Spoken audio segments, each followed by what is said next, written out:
Welcome back ख़वातीन हज़रात। और आजकल सबको एहतियात करने की ज़रूरत है क्योंकि हम ये सुन रहे हैं कि मलेरिया और डेंगू के केसेस में इजाफा होता जा रहा है। बहुत नंबर इसका बढ़ चुका है। डॉक्टर साहब हमारे साथ मौजूद हैं जो हमें इसके बारे में बताएंगे।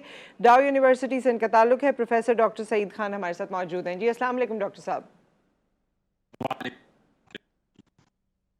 जी डॉक्टर साहब, पिछले पिछले हफ्ते भी हमने देखा कि नंबर बहुत ज़्यादा बढ़ चुका है मलेरिया के केसेस का, और मलेरिया के साथ साथ हम देखते हैं कि डेंगू के पेशेंट्स में भी इजाफा हो जाता है, और फिर अनफॉर्चुनेटली एक डेथ भी रिपोर्ट हुई है।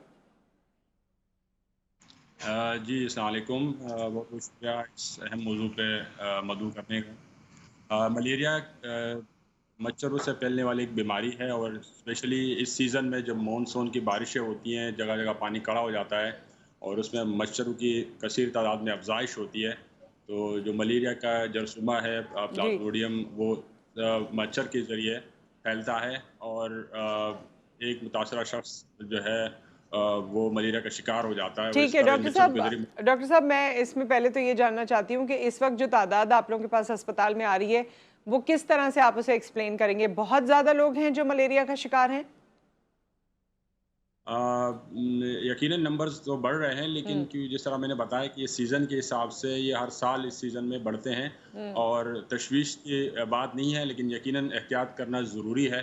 अस्पतालों में मरीज़ काफ़ी तादाद में इस वक्त ठीक है। मौजूद हैं, लेकिन उसकी जो अद्वियात भी मौजूद है, डॉक्टर भी मौजूद है, तो तशवीश की बात नहीं है, लेकिन एहतियात आवाम को चाहिए कि वो एहतियात ज़रूर करें और अपने अच्छा आप को डॉक्टर मच्छरों साहब, के काट। मलेरिया के लिए कौन से सिम्टम्स हैं? क्योंकि घर बैठे हुए पहले तो आपको कुछ, क्योंकि आजकल इतनी सारी बीमारियां हो गई हैं, अल्लाह माफ़ करे, कि सिम्टम्स भी मिलते जुलते हैं और लोग सेल्फ मेडिकेशन कर लेते हैं। जैसे ही कोई आपको कैफियत महसूस हुई, आपने सेल्फ मेडिकेशन कर ली। एस्प्रिन वगैरह तो खा ही लेते हैं, बुखार की कैफियत है, या और भी थोड़ा सा उससे एक स्टेप फर्दर चले जाते हैं। तो कौन से इसमें सिम्टम्स हैं और उसमें फ़र्स्ट एड क्या करने की ज़रूरत है? यकीनन बहुत सारी बीमारियाँ ऐसी हैं जिनकी अलामात बिल्कुल मुशाबे होती हैं, स्पेशली जी। बुखार जिसको हम कहते हैं। तो ये कई बीमारियों में बुखार होता है, तो हर बुखार मलेरिया नहीं होता, हर बुखार टाइफाइड नहीं होता। तो हम्म। ये सबसे ज़्यादा बेहतर तरीका ये है कि अपने आप को डॉक्टर के पास जो है प्रेजेंट किया जाए, डॉक्टर के पास जाया जाए और उसके दिए हुए नुस्खे पे अमल किया जाए। सेल्फ मेडिकेशन को बिल्कुल अवॉइड करना चाहिए, क्योंकि काफ़ी सारे लोग ऐसे हैं जो मलेरिया में एंटीबायोटिक लेना शुरू कर देते हैं, और उसका उल्टा नुकसान होता है। फ़ायदा कुछ नहीं होता, कि कोई हम्म। एंटीबायोटिक मलेरिया पे असर नहीं करती। इसके अलग से अच्छा। अद्वियात होती हैं, वो जी। मलेरिया को ख़त्म कर सकते हैं। तो घर पे कोई अद्वियात खुद से इस्तेमाल नहीं करनी चाहिए, और क्या सिर्फ डॉक्टर के हाई मशवरे ग्रेड फीवर ही इसका एक सिम्टम है या उसके अलावा भी कुछ हो सकता है? अक्सर लोग जो हैं वो गले की शिकायत करते हैं कि गला खराब है और गले की अद्वियात भी खा लेते हैं, लेकिन बाद में पता चलता है कि उनको तो मलेरिया था। मलेरिया की अलामात में स्पेशली बुखार का एक पैटर्न होता है कि ख़ास टाइम पे आता है, फिर चला जाता है, फिर आ हम्म। जाता है, और हम्म। सर्दी या कभी तारी होती है। तो ये अलामात में से है, लेकिन इसके बावजूद ख़ुद कोई अद्वियात लेने के बजाय डॉक्टर के पास जाके बाकायदा टेस्ट के बाद जो है वो अद्वियात फ़ौरी शुरू करनी चाहिए, और हम्म। उससे ज़्यादा जल्दी रिज़ल्ट भी आएंगे। क्योंकि अगर आप खुद से अद्वियात लेते रहेंगे, एक हफ्ता आप गैर ज़रूरी अद्वियात लेंगे, तो एक तो ना उस दवाई का असर होगा, बल्कि उल्टा असर होगा, क्योंकि इसमें जो खून के खलिए हैं वो मुतासर होना शुरू हो जाते हैं इन ठीक। अद्वियात के ज़रिए, और फिर वो मुश्किल में पेशेंट की जो तबीयत है वो ज़्यादा ख़राब हो जाती है। तो ज़्यादातर जो शदीद बीमार मरीज़ होते हैं वो वही होते हैं जो सेल्फ मेडिकेशन के बाद डॉक्टर के पास आते हैं, और तब तक उनकी हालत काफ़ी तशवीशनाक हो चुकी होती है। अच्छा डॉक्टर साहब, ये भी बताइए कि डेंगू तो अभी रिसेंटली, अगर हम मलेरिया से कंपेयर करें तो रीसेंट बीमारी है, और डेंगू का नाम सुन के हम बहुत डर जाते हैं, लेकिन मैंने सुना कि मलेरिया जो है वो डेंगू से ज़्यादा खतरनाक है। क्या ये सच है?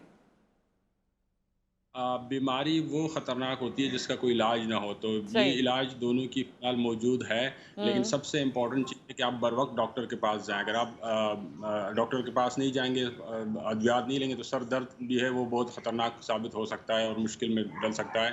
तो डेंगू भी ख़तरनाक सूरत-ए-हाल इख्तियार कर सकता है अगर आप डॉक्टर के पास नहीं जाएँगे और ठीक। एहतियात नहीं करेंगे। इस तरह मलेरिया में ये कॉम्प्लिकेशन केस ये होता है कि वो दिमाग तक चला जा सकता है। सेरेब्रल मलेरिया अच्छा। जिसको हम कहते हैं, जो बहुत ज़्यादा ख़तरनाक और जो है जानलेवा साबित हो सकता है।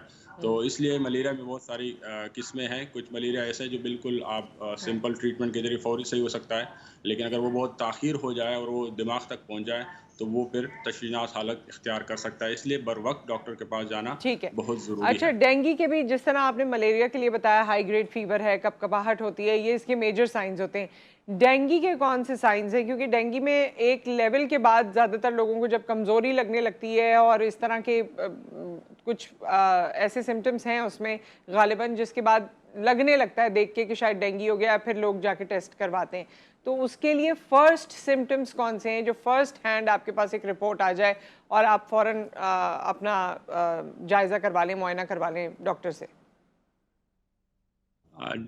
डेंगू एक वायरल इन्फेक्शन है, जिस तरह मैं बताया कि मलेरिया एक प्रोटोजोअल इन्फेक्शन है, जी। इस तरह टाइफाइड एक बैक्टीरियल इन्फेक्शन है। तो अभी आवाम में ये आगाही आनी चाहिए कि बैक्टीरियल इन्फेक्शन क्या है, प्रोटोजोअल इन्फेक्शन क्या है, वायरल इन्फेक्शन क्या है, ताकि उनको बेसिक डिफरेंशिएशन पता हो, हर मरज़ के लिए एक ही दवाई इस्तेमाल ना करें। और इस तरह डेंगू जो है वो एक वायरल इन्फेक्शन है, ये भी मच्छर के ज़रिए फैलता है, दूसरा मच्छर है उसका, जी। लेकिन ये है वायरल इन्फेक्शन। तो इसकी जो अलामात है उसमें शदीद बुखार है और जिस्म में शदीद दर्द है, घुटनों अच्छा। में और जोड़ों में शदीद दर्द होता है, और मरीज़ जो है चलने फिरने के भी काबिल नहीं बचता अगर वो ज़्यादा जो है देर कर ले। तो इसमें जॉइंट्स ज़्यादा इफ़ेक्ट होते हैं, मसल्स जो है दर्द करने लगते हैं, और इसमें जो प्लेटलेट्स है वो कम हो जाते हैं, जिसकी वजह से अगर ज़्यादा कॉम्प्लिकेटेड केस हो तो जिस्म के मुख्तलिफ हिस्सों से खून रसना शुरू हो जाता है। तो इसलिए ये बर वक्त जाना डॉक्टर के पास और हॉस्पिटल स्पेशली जाना ज़रूरी है। अगर मरीज़ को खून लगाने की ज़रूरत पेश आती तो डॉक्टर वो बर वक्त उसको ट्रांसफ्यूज़ कराएं।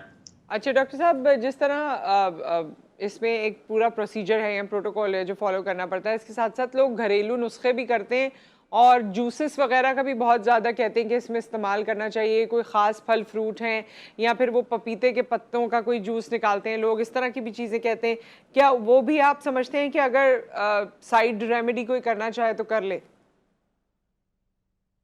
बीमारी का इलाज जो है वो दवाई में है। ये सारी चीज़ें जो है ये आप बीमारी से पहले अगर आप अपनी इम्यून सिस्टम को हेल्दी करने के लिए करना चाहें तो वो बेहतर है।